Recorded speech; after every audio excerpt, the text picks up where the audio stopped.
Oke, ketemu lagi bersama saya, Bung Rey, dan hari ini berjumpa silaturahmi dengan kakak perempuan, Kak Ici ya panggilannya. Ici dong.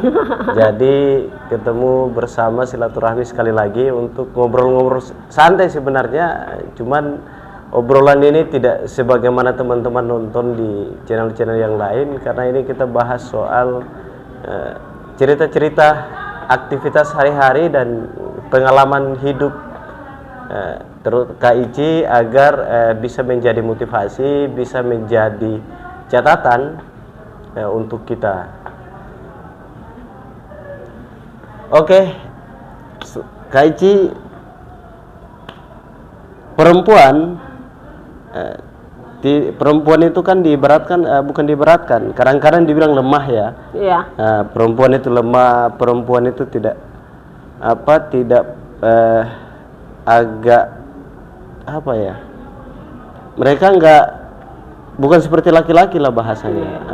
Jadi hari ini ada Kak Ici kasih tahu sebenarnya ke teman-teman perempuan bahwa perempuan itu nggak lemah. Begitu.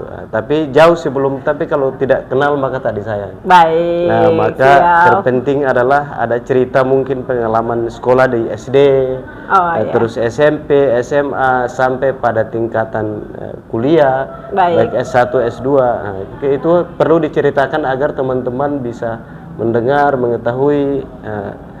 Kita tidak bisa berjumpa dengan mereka, atau adik-adik kita mungkin ada di Maluku atau ada di Maluku Utara, di Sulawesi atau di Pulau Jawa, Sumatera, tapi kan minimal lewat ini bisa kita saling lebih dekat lagi. Baik. Nah, untuk itu waktu dan tempat dipersilakan Kak Ici. Baik, terima kasih Bu sudah hadir di sini, sudah beri kesempatan untuk saya berbincang-bincang sedikit ya, bercerita, bertukar pikir, mungkin pengalaman terkhususnya. Saya tertarik ya, sebelum mengenalkan diri saya, mungkin sedikit saya ambil tadi mengutip katanya perempuan itu lemah, yang sering disampaikan, sering kita dengar kabar-kabar angin, kita dengar di luar bahwa perempuan itu lemah. Saya mau sampaikan bahwa sebenarnya kalau dikatakan perempuan lemah itu, kelemahan itu menjadi suatu kekuatan akbar yang membuat perempuan itu super. Kenapa demikian? Karena perempuan itu rahim peradaban, bahwa peradaban ini akan baik, semua tergantung perempuan. Toh dijelaskan bahwa perempuan itu sebagai pendidik pertama. Makanya saya tadi katakan bahwa perempuan itu rahim peradaban. Keliru ketika ada yang menganggap perempuan itu lemah. Kelemahan itu menjadi suatu super yang sangat besar, super, satu kekuatan akbar yang menjadi perempuan itu super, istimewa gitu. Baik. Beta, Bung. Iya, beta, bisa pakai bahasa. Boleh. Beta atau saya Ici. Saya berasal dari Maluku, di ufuk timur Indonesia. Mungkin secara biologi saya lahir dari rahim seorang ibu yang berasal di pesisir selatan Seram atau Kabupaten Maluku Tengah. Tapi kalau misalkan kita lihat di peta Indonesia, itu Pulau Seram, pulau yang paling kecil itu. The Mother Island. Ya? The Mother Island. Iya. Pulau ibu. Iya betul. Dia peta di peta Indonesia itu paling kecil pulaunya. Tapi ingat bahwa pulau yang kecil itu dia melahirkan banyak sekali ya, para pemimpin-pemimpin, para tokoh-tokoh, banyak generasi-generasi berprestasi juga lahir dari sana gitu ya, Pulau Seram. Mungkin secara di petanya kecil, tapi pemikiran generasi-generasinya global gitu. Oke, intinya gitu saya mau pesankan. Ya, secara biologi saya lahir di Seram Selatan, tepatnya di negeri Sepa, Kecamatan Amahai, Kabupaten Maluku Tengah. Ya, nah dulu tahun 1988, iya, saya lahir. Ada 88, 87 saya lahir. Kemudian saya pertama ya sekolah SD di negeri Sepa. Jadi gini, sebelum saya lanjut, orang sering melihat saya, ada yang mengatakan saya itu dari Ternate. Iya kan, mungkin iya kan, Bung Rey ya. Iya, sering dengar saya itu dari Maluku Utara, dari Ternate. Iya, bisa dikatakannya juga begitu gitu. Mungkin ada cerita sedikit dari para dari orang tua kami bahwa ada leluhur kami gitu dari sana. Mungkin ada darah dari sana ya, leluhur dari sana, dari Maluku Utara. Makanya, tapi bukan itu sebenarnya. Kalau orang melihat saya bahwa saya dari Maluku Utara, wajar. Mungkin karena secara intelektual saya lahir dari rahim di Maluku Utara, Ternate gitu ya. Maluku Utara khususnya di kota Ternate. Ya, kembali lagi, dulu saya terlahir dari keluarga yang sangat sederhana. Keluarga yang sangat sederhana. Ibu saya hanya seorang penjahit. Seorang penjahit. Kalau penjahit di kampung itu berapa sih? Meskipun kalau saya lihat bahwa kalau mama saya kalau misalkan dia tinggal di Jakarta, saya yakin percaya bahwa dia seorang perempuan yang super, ibu yang super, yang punya talenta juga luar biasa. Bayangkan saja ya, sebelum saya yang lain ya. Bayangkan saya, mama saya, ibu saya. Beliau kalau kan penjahit nih, beliau selain penjahit dia sebagai desainer, jadi dia sangat merancang. Mau dikatakan juga mungkin satu-satunya ya di kampung gitu. Iya, beliau punya kekurangan ada, tapi kelebihannya yang saya bilang luar biasa. Ya Allah itu maha adil, ketika memberikan manusia itu kekurangan, ada kelebihan yang diberikan kepada manusia itu, sebuah keistimewaan. Jadi mama saya kalau saya bilang bahwa selain penjahit dia sebagai desainer. Kalau hidup di kota besar seperti Jakarta mungkin dia lebih terkenal dari Ivan Gunawan gitu. Kenapa saya bilang kayak gitu? Bayangkan mama saya bukan saja menjahit, dia menjahit sekian banyak pakaian, baju yang diukur, maksudnya ukurannya berapa, misalkan panjang lengannya itu berapa, panjang di ini pundaknya berapa, sekian banyak, misalkan ada 100 potongan baju. Pakaian. Orang yang memberikan misalkan baju untuk mama saya jahit, dia bisa itu diukur tapi dia hafal, nggak ditulis. Kan orang itu kalau nulis, kalau misalkan dia ngukur baju, oh iya panjang lengan sekian, pinggulnya berapa gitu, ukurannya berapa, lehernya panjangnya berapa, misalkan kayak gitu ya, ukuran dari atas ke bawah itu berapa panjangnya. Nah itu kan orang nulis ya, di buku ada catatan kan. Kalau mama saya nggak, dia hafal. Mama saya hafal semua, biar 100 ribuan gitu. Ada pakaian yang ada di situ dia jahit, dia menghafal semuanya. Makanya saya katakan dia punya talenta, ibu saya punya talenta yang luar biasa. Seandainya hidup di Jakarta bahkan lebih terkenal dari Ivan Gunawan. Iya, saya yakin itu. Ya pasti, karena tanpa fasilitas atau fasilitas yang cuma sederhana itu bisa gitu. Iya benar, nah itu dia. Terus dulu waktu saya masih SD ya, tadi kembali, jadi saya lahir dari keluarga sederhana, mama saya cuma menjahit ke hari-hari untuk bagaimana makan kita gitu. Dulu anak-anak SMA, SMP, SD kalau jahit pakaian sama mama saya kalau di kampung. Jadi pakaian yang untuk SMA, celana, baju, nah dikasih ke mama saya yang jahit. Tapi berapa sih ongkosnya kalau di kampung? Terus ya kalau misalkan kita di kampung kan kekeluargaannya tinggi ya mungkin diberikan dulu, nanti ada uang baru dikasih, nyicil-nyicil ya begitu kan. Nah jadi untuk makanan kita hari-hari. Ayah saya cuma seorang petani. Kalau di Seram kan kita punya makanan pokok di Maluku, sagu, ya kan? Ya bapak saya penghasil sagu gitu, maksudnya petani sagu gitu. Meskipun dia punya kebun, ada cengkeh, pala, kelapa, tapi yang lebih khusus untuk masa pencarian sehari-hari sagu gitu.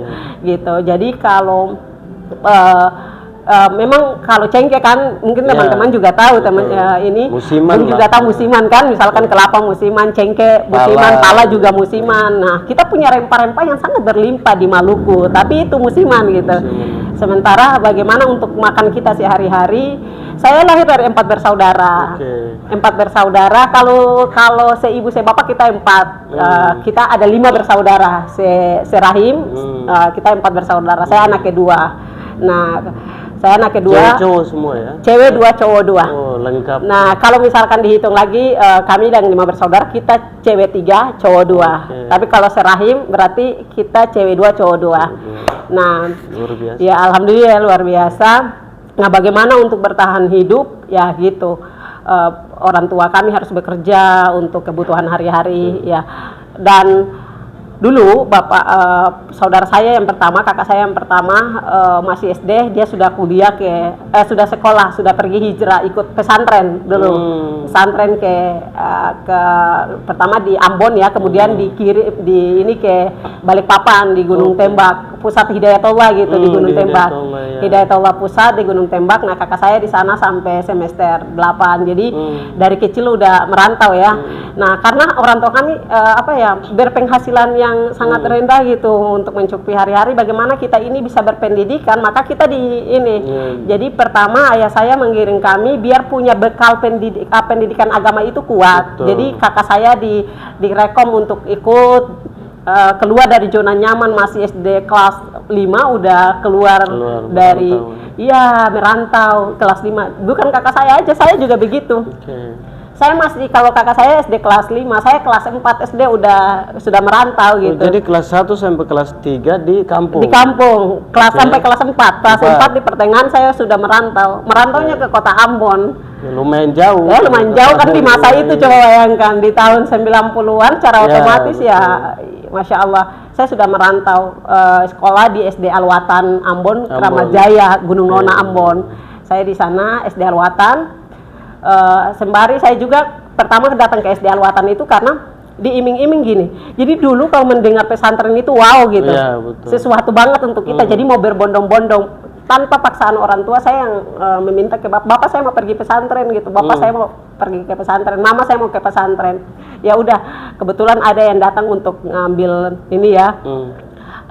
Biasa kan ada guru-guru yang datang, mungkin mereka yang dari pondok yang mensosialisasikan pesantren-pesantren, terus saya direkrut, datanglah ke Ambon untuk masuk pesantren. Nah, tinggal di asrama Alwatan, SD Alwatan. Sekolah sampai kelas 5, kelas 6, pecahlah kerusuhan di Ambon. Ya kan? Kan kerusuhan Ambon tahun 99 tuh. Itu saya kelas 5 SD kalau tidak salah. Kelas 5 SD. Pecahlah kerusuhan di Ambon kelas 5 atau kelas 6, saya datanglah dari Ambon itu. Nah, Masya Allah, itu bayangkan waktu saya di Ambon saja orang tua saya sudah anggap waktu kerusuhan tuh.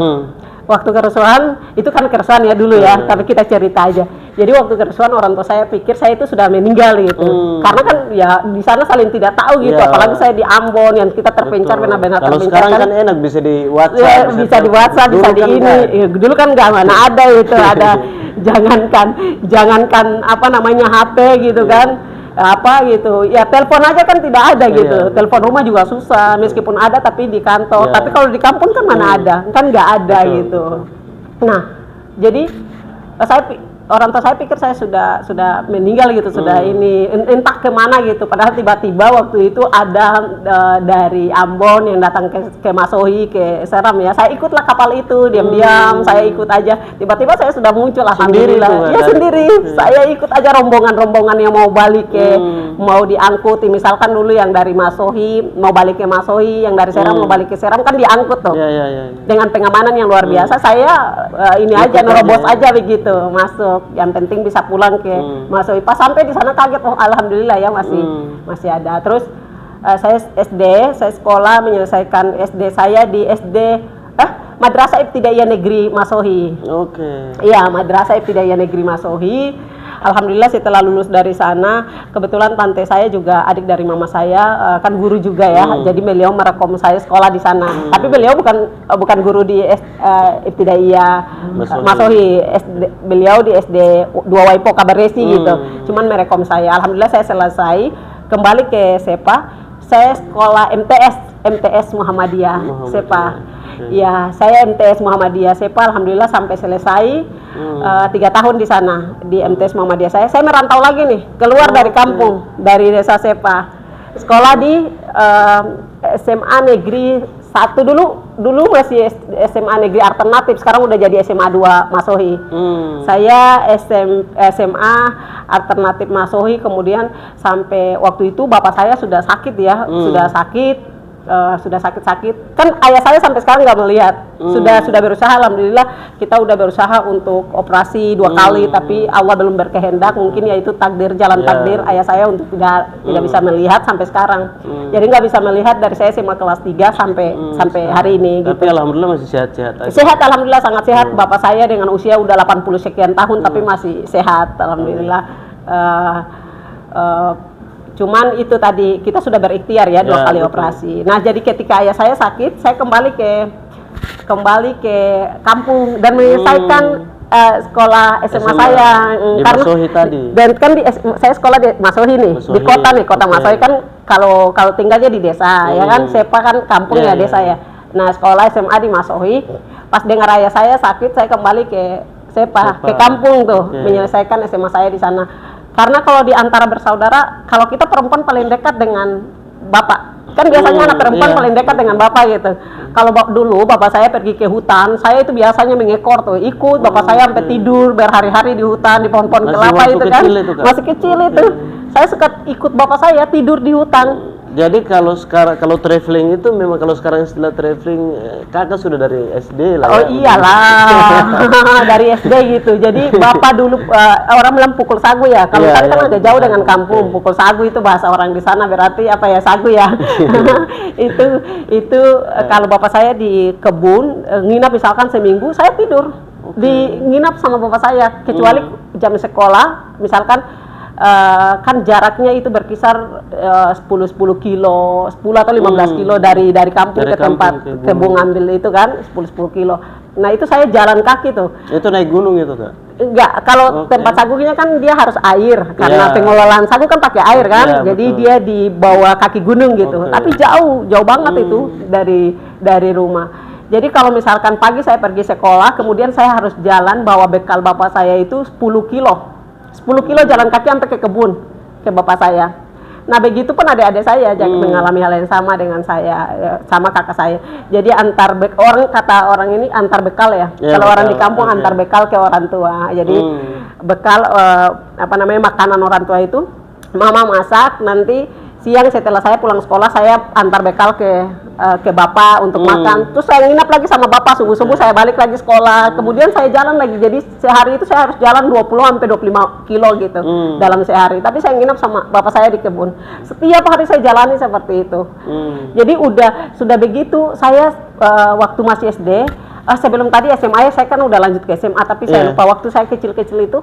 Karena selain saya sama orang mama saya penjahit, bapak saya ini, saya juga sering bantu tetangga. Ada tetangga saya yang memang dulu suaminya tentara ya, anggaplah orang berada lah. Dia sering buat jualan kayak usaha-usaha kue gitu, pisang goreng. Nah saya itu yang suka jalan pagi-pagi. Iya jualan. Jadi ambil dari ibu ini, kakak sambil jualan. Sambil jualan gitu, ada ketupat gitu. Jadi pagi-pagi jualan dulu kan, pagi-pagi jualan sebelum pergi ke sekolah. Jadi pakai rok seragam merah, rok seragam, baju biasa kan nggak boleh dilarang kalau seragam penuh tuh. Jadi rok seragam, bajunya biasa, kemudian jalan keliling kampung jualan ketupat, pisang goreng, nah kayak gitu. Iya serius, saya mengalami itu dulu. Jadi kalau sampai kan kita cuma jualan aja itu dikasih uang jajan itu kita nggak ambil. Jadi ada kadang kita ngambil, kadang itu disimpan untuk beli baju lebaran saat lebaran. Kan sekali kalau kita di kampung ya setahun sekali dapat baju lebaran. Baju baru. Meskipun mama penjahit gitu, tapi setahun sekali kita dapat baju baru. Kan meskipun orang tua kita penjahit, tapi kita dapat baju baru itu beli dari toko itu dianggap baju baru ya. Mungkin kita punya paradigma yang udah berbeda gitu kan. Nah, kalau beli di kota itu dianggap baju baru. Kalau orang tua yang jahit enggak dianggap baju baru. itu. Nah jadi dulu masa kecil saya juga jualan begitu. Kalau ada pengalaman beberapa menteri yang katanya masa kecilnya jualan jualan koran, saya juga lebih ini. Bayangkan pagi sebelum jam sekolah, subuh itu udah bangun jam 5 subuh ya. Kalau misalkan ada bapak berarti sholat subuh misalkan kita ikut berjamaah gitu. Kalau enggak kan bapak tidur di hutan ya. Nah kalau enggak kita bangun udah yang jelas di kampung itu jam 5 subuh kita udah bangun. Jam 5 subuh bangun kita jualan tuh, ambil jualan di tetangga ya kan sama ibu-ibu yang itu yang punya usaha. Misalkan pisang goreng, ketupat. Nah kita keliling kampung tuh sampai jam sekolah. Jam 6:30, 7 gitu kita udah kembali di rumah dan pergi ke sekolah. Setelah pulang sekolah kita antar bekal itu jalan selama 10 kilo ke kebun untuk bawa bekal orang tua. Bapak ya. Pulang begitu pun nanti malam misalkan saya nginap di kebun, besok subuh saya udah harus balik untuk jualan gitu. Setiap hari begitu. Kehidupan itu begitu. Sampai saya SMA, sampai hijrah keluar. Nah, bahkan waktu saya masih SMP itu mungkin yang lain juga ada teman-teman yang lain juga mungkin sama dengan saya, tapi ada yang lain yang punya ekonomi masih dianggap baik. Mereka mungkin masih di rumah. Tapi kalau saya SMP juga saya nggak malu-malu. Meskipun alhamdulillah ya, meskipun begitu saya jualan begitu dengan padat agenda yang bantu orang tua, pergi ke kebun dan lain sebagainya. Jangan heran saya berprestasi loh. Jangan kira saya berprestasi. Saya sering pegang juara umum di sekolah. Itu dari SMP saya pegang juara umum. Jadi saya itu kalau misalkan orang lain ngambil juara umum atau juara 1 itu saya tersinggung, saya nangis tuh. Jadi bagaimana caranya saya harus dapat juara 1. Impian saya adalah semasa kecil saya udah berpikir begitu. Mungkin orang belum berpikir begitu, tapi saya punya pikirannya apa, kalau saya dapat juara umum bukan untuk diri saya, tapi mama saya harus senyum. Betul Gitu.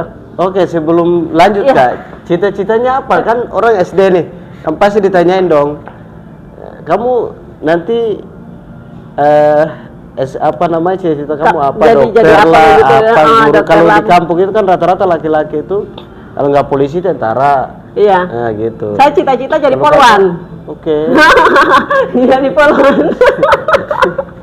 Jadi polwan, makanya dulu waktu saya masih kecil, kalau masih kecil itu rambut saya pirang tuh. Itu digunting kecil. Jadi teman-teman saya kalau lihat identitas saya, ciri khas saya itu rambut ini pirang ya, apa ya, kecil itu rambut apa, cepak ya kalau cowok tuh. Sampai pokoknya benar-benar kayak cowok. Terus saya kan agak tomboy. Nah, belajar pakai rok itu pada saat saya udah kuliah, udah mau wisuda. Saat jadi ketua umum Kohati cabang Ternate baru saya belajar pakai rok. Dulu saya pakai celana gitu. Ya gimana nggak celana, orang setiap hari jalan antar bekal ke hutan gitu. Terus dulu sama bapak kan saudara laki-laki pergi udah keluar ya, udah merantau keluar. Jadi kan musim cengkeh itu ya saya yang harus naik cengkeh gitu. Ya iyalah saya harus naik cengkeh. Jadi nggak harus pakai karyawan, saya udah di ujung, pokoknya kalau naik cengkeh itu sampai ke atas, sampai di ujung pohon gitu. Ya saya yang panen cengkeh saya gitu, gantikan kakak saya. Luar biasa perjuangan di masa SD, SMP, SMA. Yang jelas saya mau sampaikan bahwa terus dengan begitu kuliahnya kakak setelah SMA langsung di Ambon atau di enggak, Maluku saya Utara? hijrah di Maluku Utara. Jadi tadi saya katakan bahwa saya SD, SMP, SMA meskipun begitu aktivitasnya hutan, jualan untuk bagaimana membantu orang tua saya, mama saya untuk kebutuhan hari-hari gitu kan. Biar lebaran kita tidak harus meronta-ronta untuk mendapatkan baju lebaran gitu ya kan, nah baju baru gitu. Ya, satu baju baru aja di itu yang ada lagunya baju baru, alhamdulillah. Nah, kita ya gitu. Itu harus tidak mengurangi dengan aktivitas padat, itu tidak mengurangi, sekali lagi tidak mengurangi prestasi saya yang saya dapatkan di sekolah. Oke Kak, itu tadi kan jualan. Iya. Pergi sekolah jualan, ngantar bekal ke bapak tadi. Iya. Tapi dapat juara. Dia juara umum.